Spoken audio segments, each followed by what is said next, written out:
All right, we're back. What's up, everybody? Welcome to another episode of the Good Time Podcast.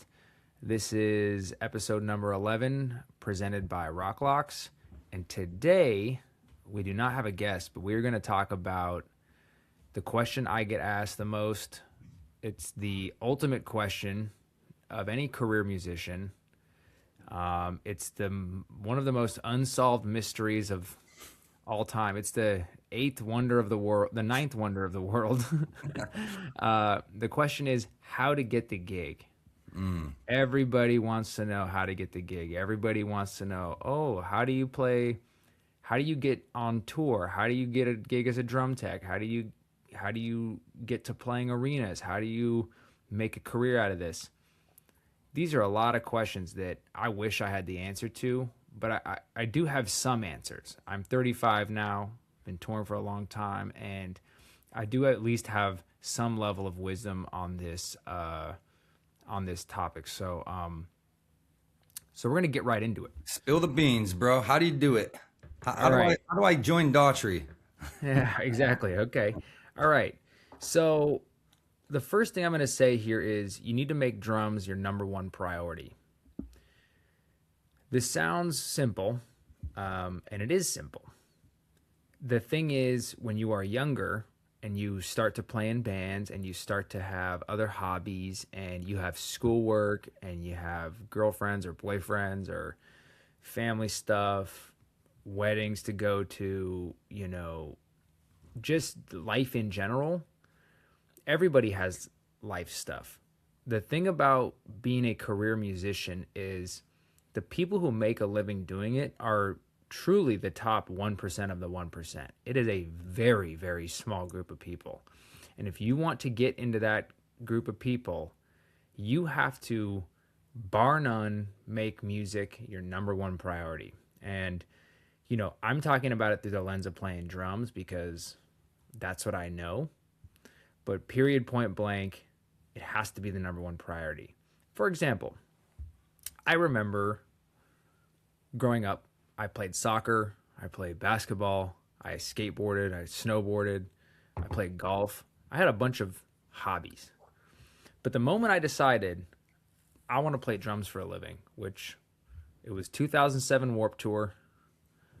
I was 16 years old. I'd been playing drums for like 3 years, maybe 4 years. And I was at Warped Tour and I was watching Killswitch Engage.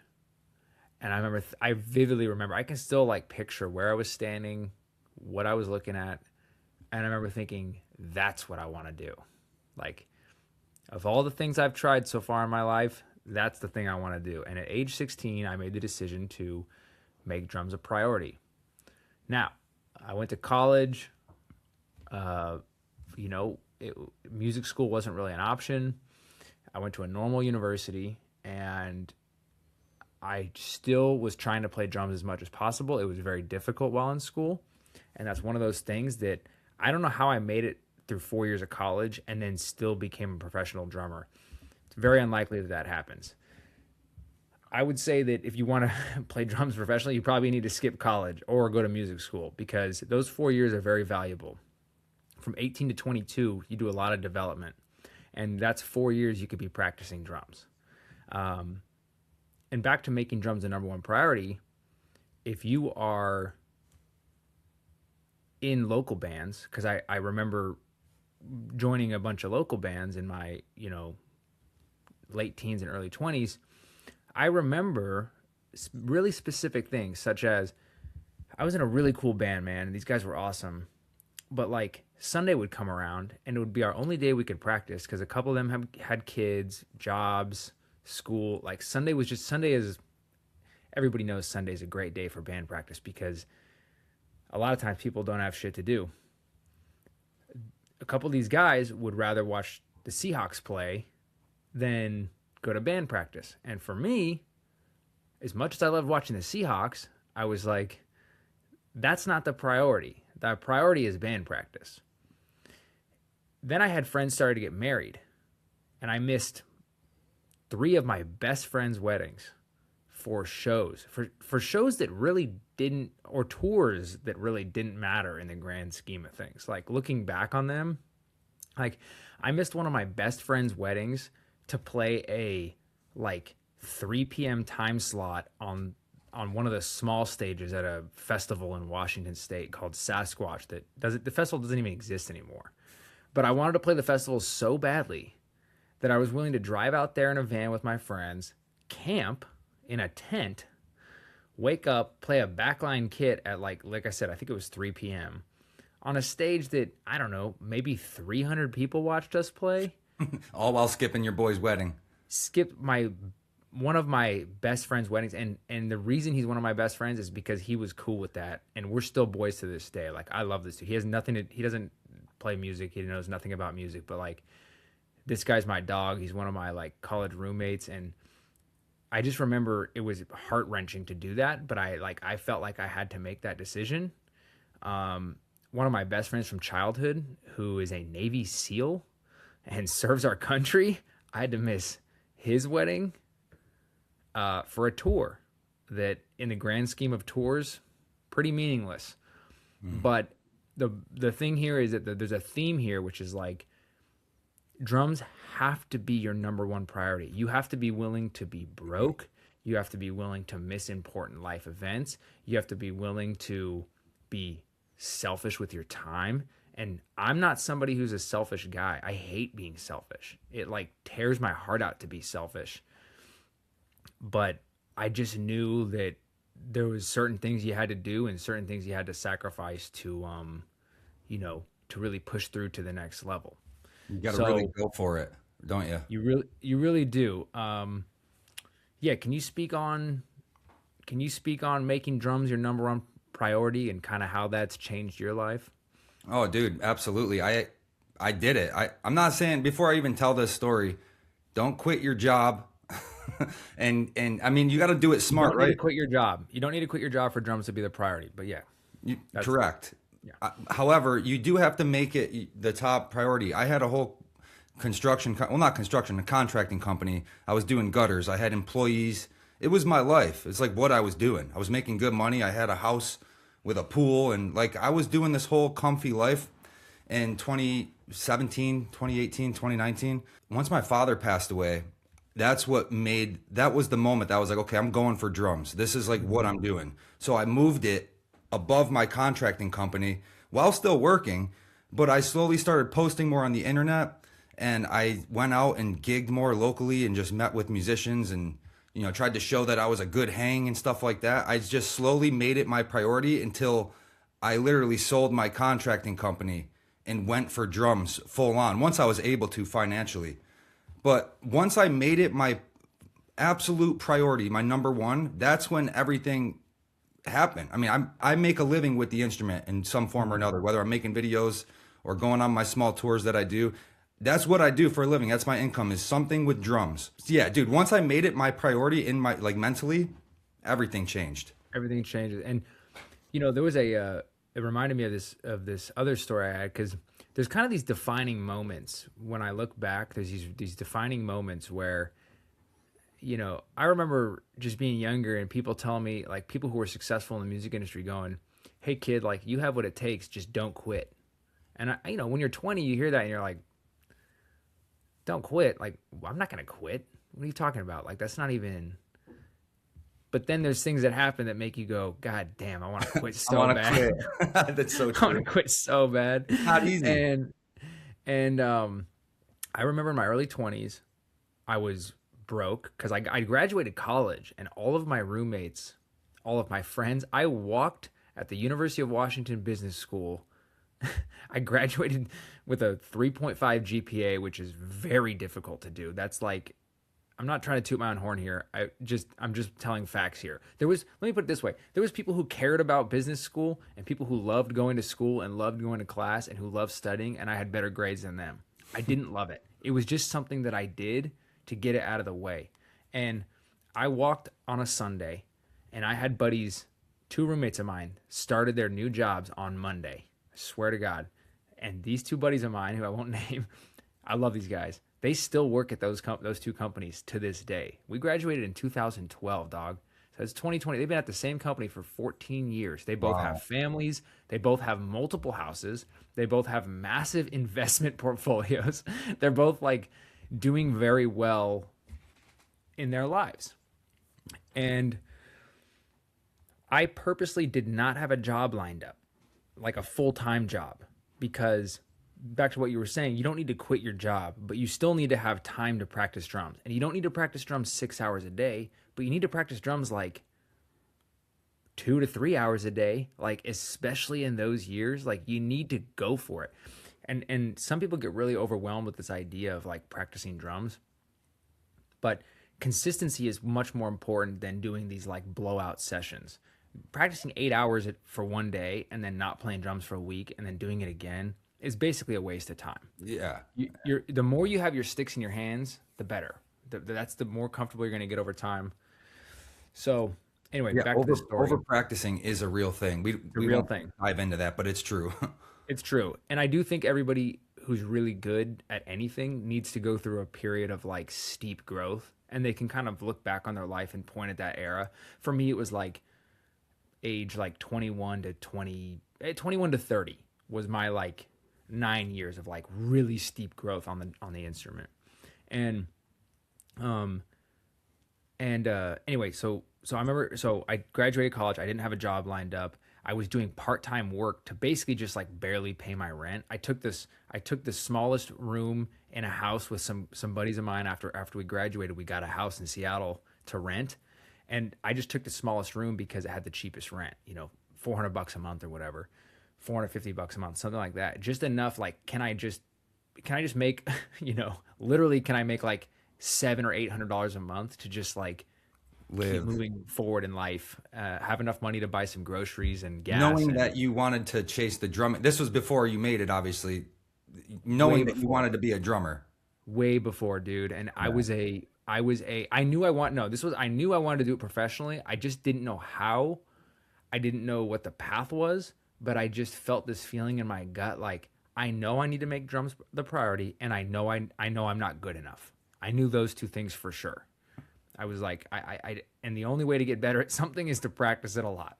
And that's what I was So going to ask. So, were you able to practice at that house? Because that was such an essential time, you know? yes, yeah. So I had I got that I agreed to live in this house because it had half like a 3/4 underground basement, Mm, and my roommates were like, yeah, you can set up your drums down there, and I was like, all right. I mean, run I'm it. just letting you guys know I'm gonna be playing quite a bit, and it's sometimes it was a problem, sometimes it wasn't. Like they were all quite supportive.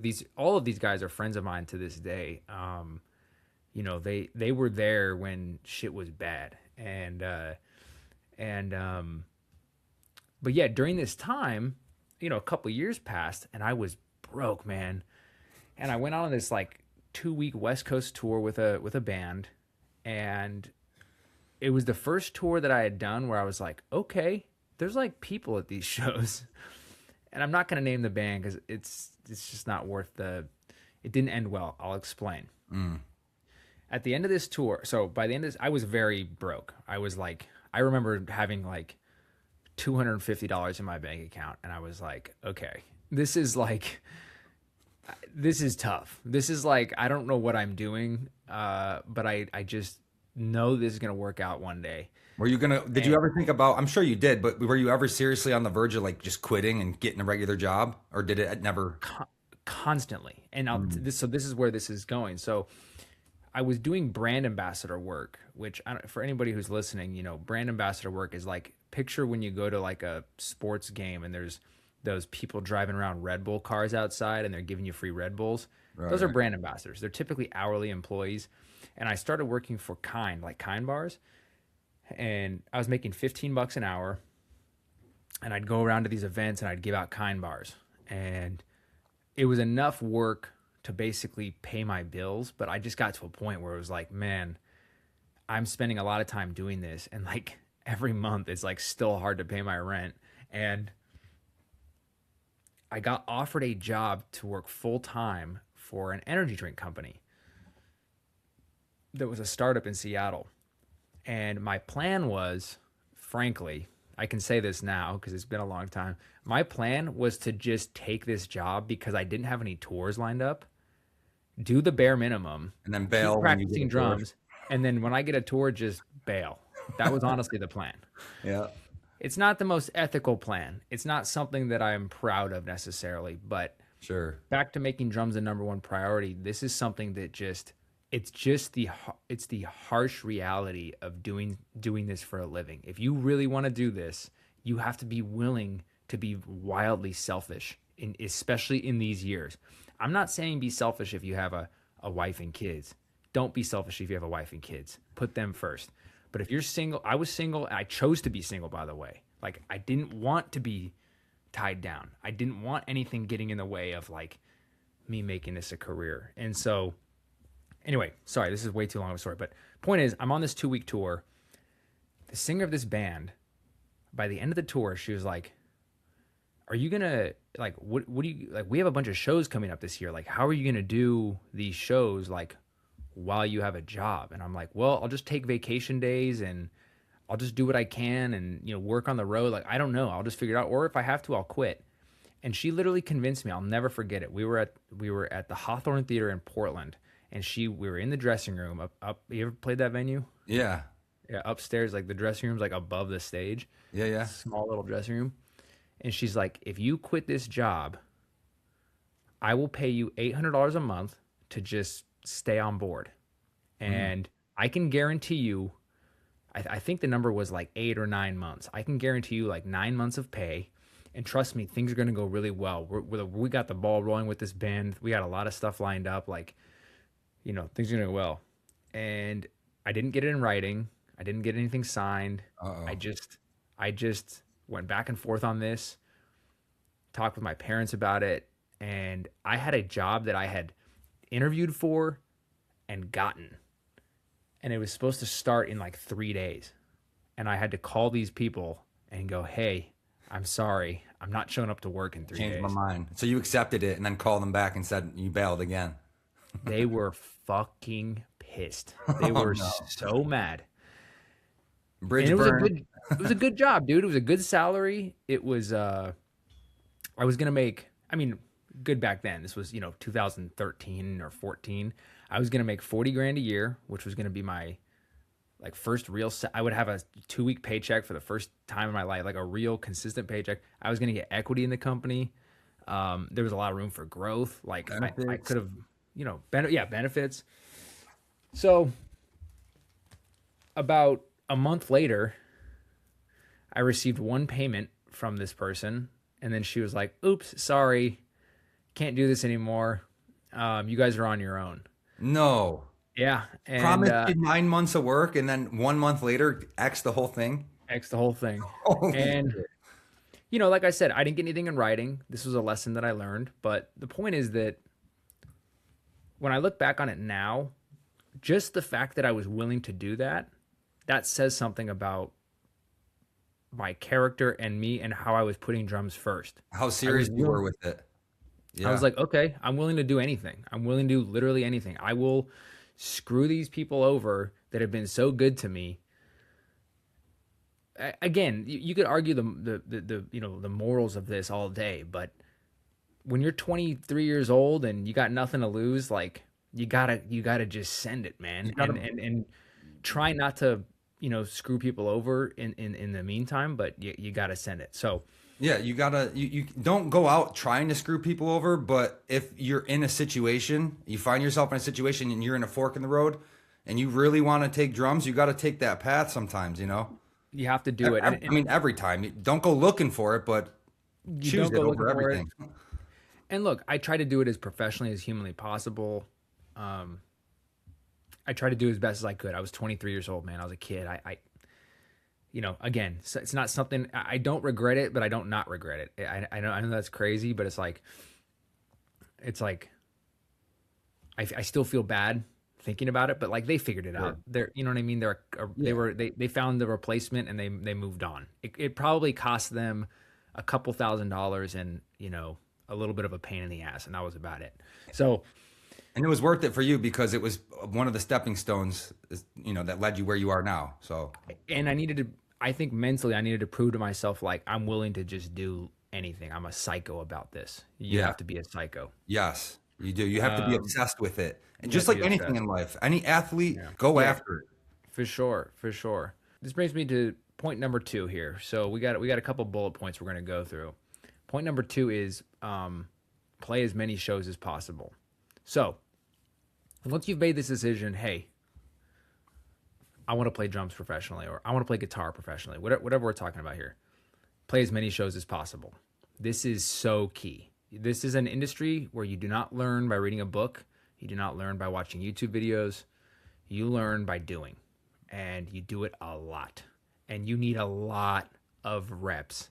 You need to understand how to play a show on such a deep level. You need to understand how to load in, how to load out, how to deal with venue staff, how to deal with guest lists, how to deal with pressure, how to build your kit, take your kit down, change heads, replace cymbals. You need to go through the pain and the torture of breaking a $400 crash cymbal a month after you get it, and you need to go through all of this stuff. And the only way to do it is to play as many shows as possible. So for me, I was in this time when I'm working basically part-time. I was practicing a lot, but I was playing in, anywhere from like 3 to 5 different bands. And some of them were like I was in literally like a hardcore band and like emo rock band, and I played drums for like two to three different rappers, like random rapper, like just rappers in Seattle that we just go play shows. Not random, but buddies of mine who were just playing local shows. And it was just anything to get reps in, to just be in venues, to like see how it actually works. And this is the point where many people throw in the towel, because what happens is you finally get to the point where you start actively playing local shows, and then you do it a few times and you're like, damn, I'm not really trying to go play to like 15 people. I'd rather watch the Seahawks game. Yeah. And Wrong. 98% of people, this is where they tap out. They go, this ain't all what like it was like worked up to be. And you're kind of hanging on to that. You're chasing that dragon of that one big show you played to 400 people, and you're like, oh my god, I want to just do that one more time. Like, and you're kind of chasing that dragon, but the problem is that you have to play so many bad shows, dude. Like, I cannot tell you how many shows I've played to double-digit crowds. I can't even count. I don't know, 200 shows. I don't know, but it was years and years and years of playing shows where it wouldn't be uncommon that 60 people would be there, or 100 people would be there, or sometimes 5 or 6 people, or 20 people, or 15 people, or all that experience is so valuable. You just need to go through it. People want to skip. Everybody wants to skip the hard. I want to skip the hard part, man. Like, nobody wants to go through hell. Like, why would you want to get in a van and sleep on a floor and to play to nobody? Why would anybody want to do that? But it's required if you want to make it in this business, though, right? You got to learn how to be able to do it sick, do it when you're tired, do it when you're sad. You can't stop. You got to stay consistent, like Anthony said. It's so true, man. It's essential. If you quit, it all stops, right? It all stops, and you lose all that momentum that you had. And there's going to be days when it feels like you have no momentum, but you got to trust. I always told myself this. I always used to say this. I don't know if it's like a Nipsey Hussle line or what, but Isaiah Thomas, the basketball player, not the OG, but the younger one who went to University of Washington, who's my age, he always used to tweet something like, "It's a marathon, not a sprint." And I don't know if I don't know if it's a Nipsey Hussle lyric or what, but I always treated drums that way. It's like, okay, this is not a sprint. I am playing the long game here. Like, I want to get better and better, slowly get better and better and better and better and better, so that the peak, I can't even see the peak. Like, I don't know where the peak is yet. I haven't peaked as a player yet. I'm 35. Like, I haven't peaked yet. Maybe it's 45. Maybe it's 55. Like, I don't know. But the idea is to keep pushing and keep going so that you extend your peak further and further and further. Not sprint to be really good at 25 and then just quit and go, drums aren't like, it's too hard and I can just go make money like doing tech sales, which you can. You just can. You can go make more money doing pretty much anything else. So, but the payoff when you get to the place, when you make a living only playing music, it's a nice payoff. You feel like your work was for something. So bullet point number 1, make drums your number 1 priority. Bullet point number 2, play as many shows as possible. Bullet point number 3, invest in pro gear. Joe, I know you do these, rating Facebook Marketplace drum kits, rating people's drum kits. I love those videos. What are your thoughts on what makes pro gear? And where do you kind of draw the line of like, because like I remember buying too nice of stuff. Like almost like you don't need a DW collector's kit, you know what I mean, and to play local shows is what I'm trying to get at. But you still need pro level stuff. So let me hear your thoughts on what some pro level gear is that you could play that's budget friendly, to be in an active local band that, to make sure you sound good and you're not pissing off sound guys everywhere. Yeah, that's a great point. Sound guys are notoriously angry. It just comes with the territory. I mean, They're right? all so mad. They're so mad. It just comes with the whole territory of stepping into the role, like we're saying, putting drums at the forefront. How serious are you taking this? You should have some pro level gear. I would recommend like any of the mid-level kits. You know how every drum brand, they got their starter kits, like, the Pearl Road Show. Then they got the, the Session Studio, and then the Masters, and then some more in between. Go for that middle tier at least. And hardware is another thing. Honestly, hardware is like more important, as we know. However serious you want to be with it, your gear should reflect that. So, you don't need a collector's kit, but if you can get a performance kit, match your level where you want to be. Right. Again, it just goes back to showing where your priorities are. This all goes back. This is why I made the first bullet point, make drums your number 1 priority, because it all comes back to that. So like, okay, for example, many people in their early 20s are willing to go bar hopping with their friends and rack up a $80 bar tab or a $100 bar tab. And they're willing to go get Starbucks, and they're willing to buy tickets to the Seahawks game, and they're willing to do all that stuff. But you're not willing to buy one $500 snare drum that you're going to have the rest of your life that sounds awesome. Like, to me, that is like bare minimum. Like, yeah, you don't need $10,000 to buy a nice drum kit. You need like a couple grand. And I know that's a lot of money. And I know for young people and for people who are struggling, people who didn't come from money. I didn't come from money. But when I was 14, I worked all summer folding towels and cleaning pools so that I could save up money to buy a shitty drum kit. Right. Like, that was what I was doing when I was 14 years old. So by the time I'm 22, 23, I was like, dude, I'll sacrifice all the Starbucks lattes and Seahawks tickets in the world to have a pro level kit, because when I show up to these local shows, I want to sound as good as humanly possible. Now, we all know that at the end of the day, it's the drummer that makes the kit sound good. But back then, I didn't understand that. And the point is that even if you are a great drummer, you should still have pro level gear. Yeah. You should not be playing Sabian B8s. You should be playing some real pro level cymbals. You should be playing bare minimum some decent hardware that's not falling apart from gig to gig. You should get yourself road cases, some hard cases. Don't waste your time with the soft ones. Just go straight to the hard ones.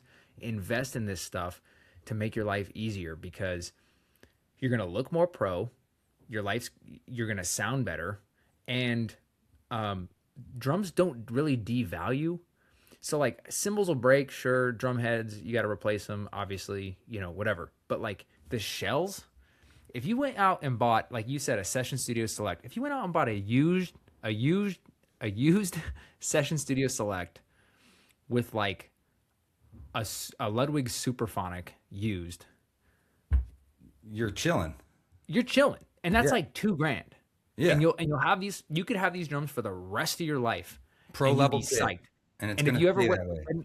and if you ever quit, if you were like, you know what, I'm done playing drums, I quit, I bet you could flip those drums for $2,000. Yeah, I they bet you hold. break even. Yeah, those higher end drums pretty much hold value. I mean, and it's like They- you should want all those things Anthony just said. You should want that already. If you like really love drums and have a passion for this and want to go for it, that it shouldn't take Anthony saying that for you to have an aha moment. You probably already thinking this if if you're already on that wavelength of Mhm. wanting to be a pro. This comes with it. Mhm. Yeah, and the final thought on the gear here, because people used to clown on me for real. People would clown on me. They're like, For what? "You don't need Having all bad gear? this," or like, "You're such Oh, a for gear wanting nerd." good gear? Yeah, you're such a gear nerd, dude. It doesn't matter. Drums don't matter. Blah blah blah blah. Like I heard this shit all the time, and in my soul, I was like, I don't give a fuck. When a band calls me to hire me, guess what I'm gonna be ready for? All I'm right. gonna have cases. I'm gonna have pro level gear, and they're not gonna have to worry about that. They're Right. just gonna go, okay, Anthony has all the gear necessary. There's not gonna He's a be a pro. he's a pro. I treated myself like a pro before I was a pro. That's what I'm trying to get at here. Yes. Yes, and it's not like a fake it till you make it, but it's more of a developing the mindset and act as if like you have to present yourself as a pro, and that's going to help you step into the role. Like Anthony, like you dealt with your friends making fun of you. It mattered to you though, and when you got the call, you left a great impression. Yes, when Being as an Ocean called me in early 2017, there was no on ramping. There was no like, oh, but I kind of need a new kit because my kit sucks and I don't have any ear monitors, and I was ready. I Yeah. knew how to play shows. I had pro gear. I had nice in-ear monitors. I was ready. I didn't need to do anything. I had all the pieces. Yep. So And it you was weren't just rich. like, You didn't come from money, like you said. no, You I can was just broke make at that it time, happen. bro. Yeah, no, Yeah. you can do it broke. It's just a matter of what you're going for. Like you said, a lot of people will. How are you spending your money? You going out to the club and going out to the bars, or are you saving that so you can buy that snare drum? So it all Yes. ties in together. Yes. And I'm sorry, but if you can't muster up a couple grand to invest in pro level gear, What are you doing? you're not cut out for it. Right? Are I you don't just really have being any sympathy lazy for or you. right? Yeah, you're being I, lazy. Go I get a agree. job, go cut some grass, go swing a hammer, do something. Yes. Like you figure it out Yeah, I because used to be a heroin addict on the street in jail. I figured it out. You know what I'm saying? You can come up with a couple bucks. I promise you. exactly. What's the next bulletin point you got over there? Bullet point number 4, practice drums more than you do anything else. And the reason I said more than you do anything else is because there's a lot of fun stuff to do in life.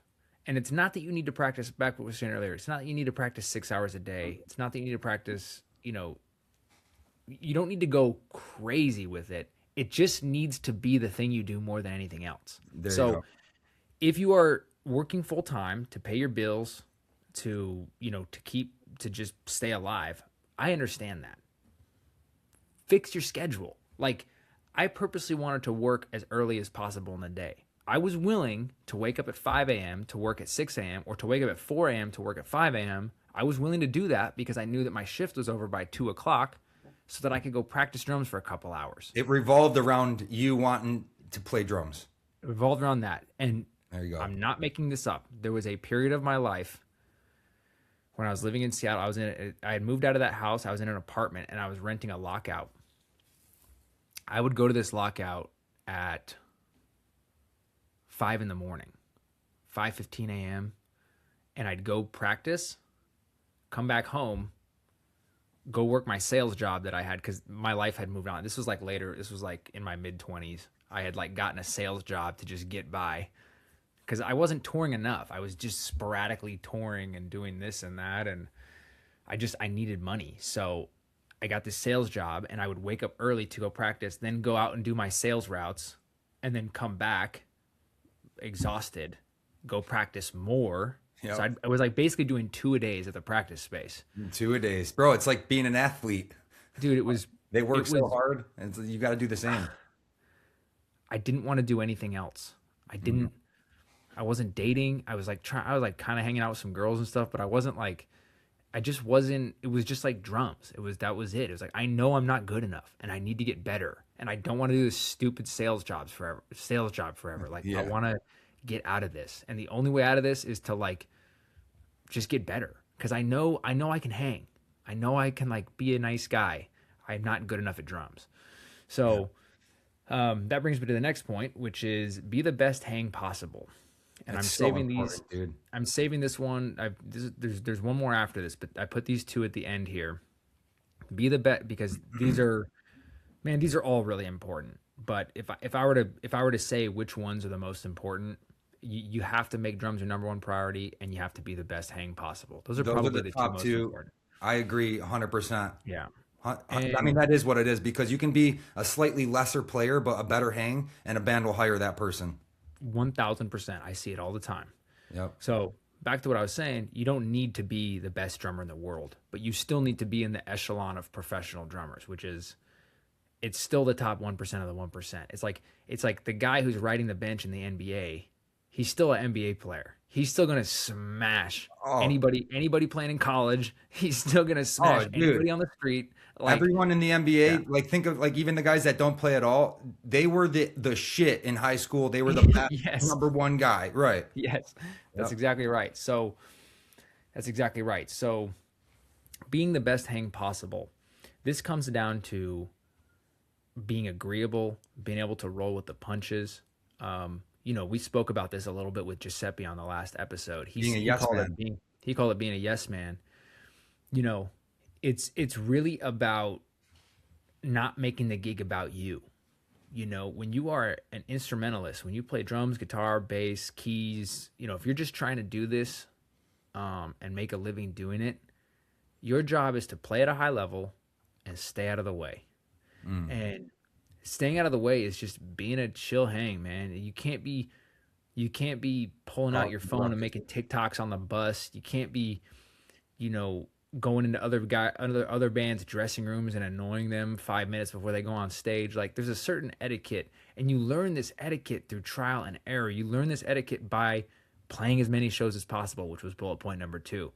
You go out and you do this hundreds and hundreds of times. You start to learn trial by fire. And to be frank here, man, many people don't figure it out. No. Guess what? They don't become professionals. They just never figure it out. They never figure out how to be a normal hang, and they never figure out how to make their instrument the priority. And they don't end up being professionals. I see it all the time. Yep. Look, there's an element of luck as well. You got to get the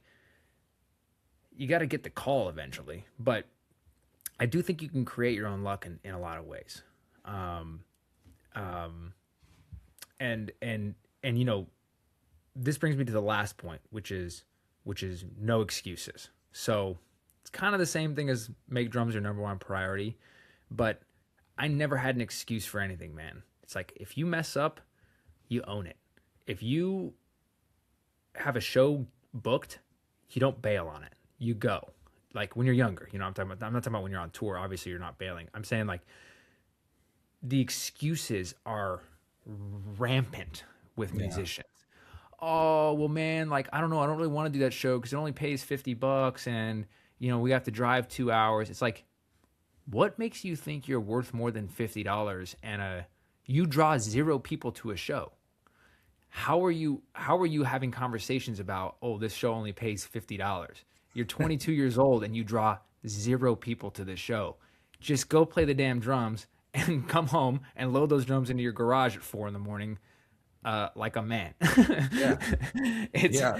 We were on tour once, and a band we were on tour with didn't go and do one of the shows. They canceled the show because they had like some bullshit problem, but they weren't thinking of the opportunity costs. It was a free show. That's what it was. But the merch sales were going to be like lit because we play there all the time, and we knew it was going to, and we were convincing the band, like, dude, you don't miss the show. Opportunity costs. You're going to play in front of a new crowd. Yeah, you're not getting paid, but you're going to sell merch. And they didn't do it. And it was just, it's silly. You got to take those, jump on every opportunity.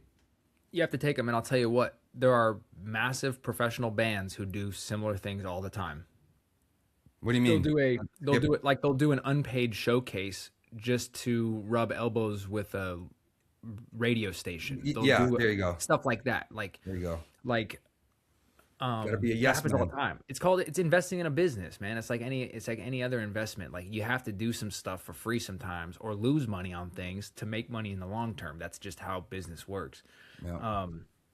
So some of you might be thinking now, like, okay, let's just say that I practiced drums like a psychopath for 15 years and put my 10,000 hours in, and which, by the way, go read Outliers by is it Outlier or Outliers by Malcolm Gladwell. Go read that book. There's another book called Grit. Who wrote Grit? We should put these up on the screen for real. Yeah, I will. Hold on. These two books, it's by Angela Duckworth. Grit by Angela Duckworth and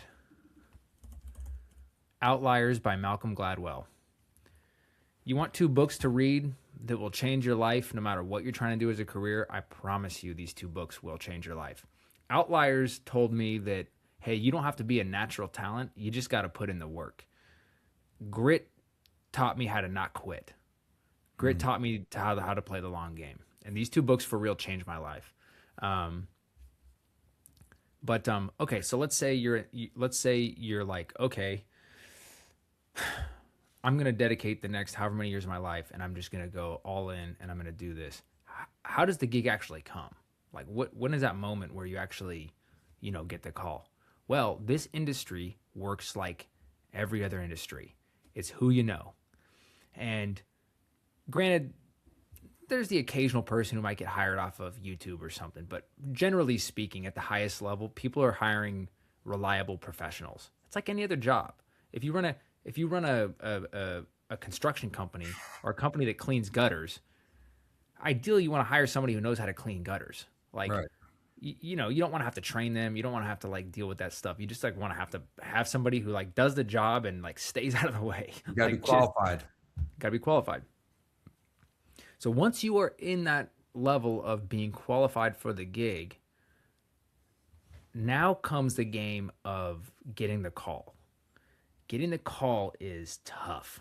This is harder to me than not this is harder to me than practicing. It's harder to me than dedicating your life to drums, because honestly, dedicating my life to drums kind of came easy to me because I loved it so much. I loved it so much. I knew it's what I was doing, right? Yeah. It's the part where you're like, I feel like I'm doing everything right. I feel like I can play. I feel like I'm ready, and I'm just not getting a damn call. And that is hard. It's really hard. And honestly, I don't have the answer to it. But I do know this. The more that you tour and the more that you're out there playing shows, the higher likelihood that some band's manager is standing side stage, or some guitar player is standing side stage and watching you going, oh, this guy rocks. Yeah. And they might not even thinking about it. And then 2 years later, their drummer quits, and they're like, hey, damn, we need a replacement drummer. Who should we call? Oh, that guy Joe, he could play. Like, Yeah. we should call him up and see if he's free. Yeah, That's how it works. That's honestly how it works. That's how it works. And they'll recall like, oh, and he was cool too. I remember we did Yes. that 4-week tour with him. He wasn't like obnoxious. Like, everything matters how you conduct yourself. Are you going to the bar, getting drunk every day on tour? These guys are watching you. Whether they're not like scoping you, it's going to stick in their minds. So It's going to stick in their minds. And there's an old saying, it's like, people will forget what you say, but they'll never forget how you make them feel. And so true. I always think about that, because like, I want to make people feel good. When I'm around them, I hope people feel good. I hope they feel loved. I hope they feel, like silly. And I try to just be myself around everybody. I don't try to like put on a front of like, oh, I need to prove to this guy that, oh, look at me. Trust me, dude. I can play drums, and I'll be so good at the job. Like, Yeah, right. the real ones, you don't need to prove it. You're good. You can hang, and you just trust that any real professional or manager or whatever will be able to see, what you see in yourself. And so, Yep. so yeah, that's kind of. Got to stay out there, build your experience as much as you can, stay consistent. Just touching over some of the things we already talked about. Be a yes man. That's a huge one too. Say yes to that church gig. Say yes to the blues gig. If you're in your local city, play as many gigs as you can. Say yes. You have to say yes to everything until you can afford the ability to say no. That's the move, bro. I cannot stand a young musician who plays 5 shows a year being like, oh, I don't know. That gig doesn't pay anything, and like, I don't really. It's like, shut up, dude. I never thought about money, man. I didn't think Right. about money for so many years playing drums. It wasn't about money. It was Mm. just like, how do I get reps in? And it, those people never make it, man. I'm telling you. The people who are trying to get paid before they're qualified to get paid never make it. They It just flop every doesn't work time. out. I never see that work out. Yeah. Um, And and a lot of times they're not a good hang because they're stuck up and they're like got yeah, this cocky attitude. Like they're they going at it wrong. they think they're better than the gig. They think they're bigger and better than whatever the gig is, and it's like, dude, who are you? Your band draws nobody. You draw nobody. Nobody cares about your playing. Right. What you You and went viral on I'm talking to myself at 22, by the way. Like, I just didn't think that way when I was 22. I knew I was bad. Like, I wasn't walking around acting like I was the shit. I was like, I suck. I need to go play shows. Yeah, right, dude. And that's where you build that experience and you learn how to play songs and learn how to learn songs. That's another thing we didn't really talk about. You got to know how to learn songs quick, which there's methods and ways to do that, but Oh, I practice forgot. enough. Oh, I forgot this. This might be the. Yeah, I will say this just comes with the territory once you get a lot of reps in and stuff. But yeah, I mean, Got to know how to it, learn songs, dude. we did You we can learn did 20 songs on the fly, your value just jumped up massively. yes. Yeah. You know? If you can find a way to speed learn songs, that will help you out a lot. And I will say this though, in an ideal world, you're kind of never in a situation where you have to learn a set last minute.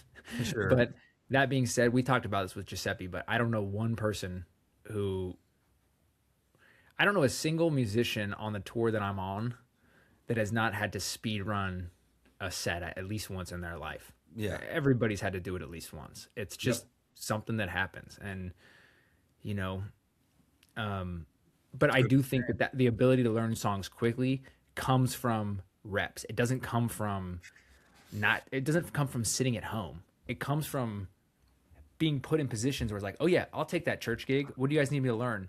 All right, Yeah. we need you to learn these 8 songs, and we're gonna show up. And actually, eight's probably too many because they don't play that many at church. Let's call it 5. We need you to learn these 5 songs, and you're gonna show up at 7 a.m. on Sunday, and we're gonna run through each song once, and then the service starts at 8:30, and we're gonna play those in front of people. And you need to be able to do that. And Yeah. I did those gigs. I've done those gigs a lot. I've done a lot of church gigs, especially when I was younger, and it's really good practice because the songs are easy. So, and a lot of times, like especially now, because back when I was doing it, not every church was on click tracks and all that stuff. But now, you'll be on a click track and there'll be cues in there. It'll be like chorus in Three, 3, two. 2, 1. Like, Yeah. drums out in 3, 2, 1. Yeah. Drums Switch in. to the ride. Yeah. Yeah, It guide you exactly. through it. Yeah. Yeah, there's kind of a guide, which really is like a little bit of a cheat code, and that's not realistic for like all bands. But the point is that you do need to learn how to learn. You need to know how to learn songs quickly. But I do just think that there's no cheat code there. There's no shortcut. You just got to play a lot of shows with a lot of different bands, and you naturally get that ability. And practice songs, shuffle like a random playlist on Spotify of songs that you don't know, and because you'll realize songs. There's like only a handful of formulas that a lot of songs follow. Once you Yeah. learn them, you'll be like, oh, you'll know the chorus is coming up. You can feel the vibe of the music. It's not. There's not that many formulas of. I love doing that in the car. I love like on a long drive, like just listening to songs. Like I won't be saying it out loud, but like me and my girlfriend will be driving and I'll be listening to some song I've never heard. And in my head, I'm always doing that. I'm literally like, oh, here comes the bridge. Yeah, Oh, here. Yeah. oh, You ever turn down the and volume? You ever tap me on the guess. steering wheel and then turn down the Yeah. volume and see if you're still on time? That's a great practice method. I've done My that. dad did that with me when I was a kid my whole life, dude. I love that so many people have done that because the first time I ever did that, I was like, oh, nobody's thought of this. I do it all the time. I used to do it Yeah. as a kid all the time. Like I'd be like, Mom, let me tap and see. And she would turn the radio off, and I would just see if I was still on time when it came back on. If you're doing that shit, you know you're a drummer, bro. You have it at Yeah. the forefront of your mind to that level to where, dude, I tap on things all day, every day. When I open the fridge and when I'm making coffee, I make like a beat out of it. Open the cupboard, I'm on the 2. Open the fridge, close it on 2. I have a tempo, like it's my life. It's literally, I eat, sleep, and breathe this shit That's how Yeah, you have to be, and that's it part is. of it. Like you're in the car, you're tapping, and let me see if I'm on time. You're a Yeah. drummer, you know? You are a drummer. You're a drummer if you're pulling out your metronome app and trying to figure out the BPMs of things. Like, Yeah. you know how many times I've tried to figure out the BPM of a turn signal? Oh, dude, I know they're all different too. They're all a little different. It's like some of them are more pleasing to the ears than others, and you start Yeah. to kind of correlate what you're like. Oh, no wonder people like songs at 120 BPM. It's like nice to bob your head to or That's a whatever. nice musical tempo, right? Right. Yeah, yeah. It's funny. Anyway, I hope this was helpful for some people. At the end of the day, you need to have fun. Drums are fun. Don't let anyone take the joy of drums away from you. If you never make a living doing it, that's okay. It's totally fine. It's a really hard career, and and at the end of the day, like I said, drums just need to be fun. They have to be fun. Couldn't agree more. That's the Because main purpose of them here. if it ever starts to feel like, well, that's a lie. If it ever starts to just ruin your life and you spend years of your life like in the dumps, Maybe just it's because not for you. it's not for you, and that's okay. That's okay. Um, but yeah, that's all. So thank you guys for listening. Thanks for listening to us ramble this morning. I'm still in Newcastle. I have a show tonight here. It's 11:15 a.m. and I'm actually gonna go do a little like workout at the gym and then we have lobby call at 2, and then I'm gonna head over to the venue, and we got some stuff to do today at the venue, and then pre-show nap, and I'm gonna rip an arena today in my first. Oh, Joe and I were talking about this right before it started, but I've toured Europe 7 times, and I've done the UK on a handful of those runs.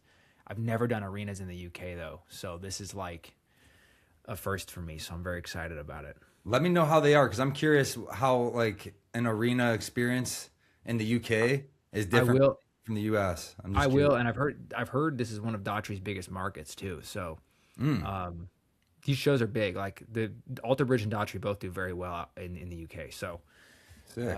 Anyone listening out in the UK, check it out. They're only going to be there. Well, actually, this episode's coming out after you. You'll already be gone, but I'm sure they'll be back. thanks everybody. Thanks, That was guys. fun.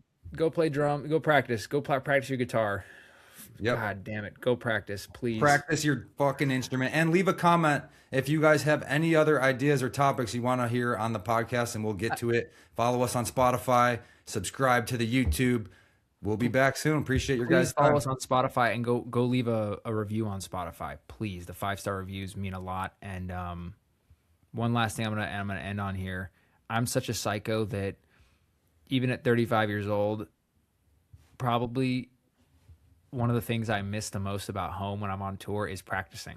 For real. I miss practicing. I fell in love with practicing drums. I fell in love with getting better at it a long time ago, and that's never gone away. It's just, I don't know. So I You're a hope real that if you're drummer, listening to brother. this- That's what it is. Thanks. I hope that if you're listening to this, you can fall in love with your craft, whatever your craft is, whether it's, woodworking or, being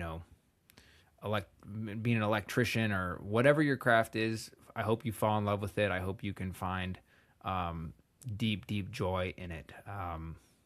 Because yeah, Same. it changed my life. Drums changed my life. Yeah, it's done everything for me. It's given me everything I've put into it. So, Same. yeah. Go after it, folks. All right. Go after what it is you want. All right, brothers and sisters. Peace. Until next time.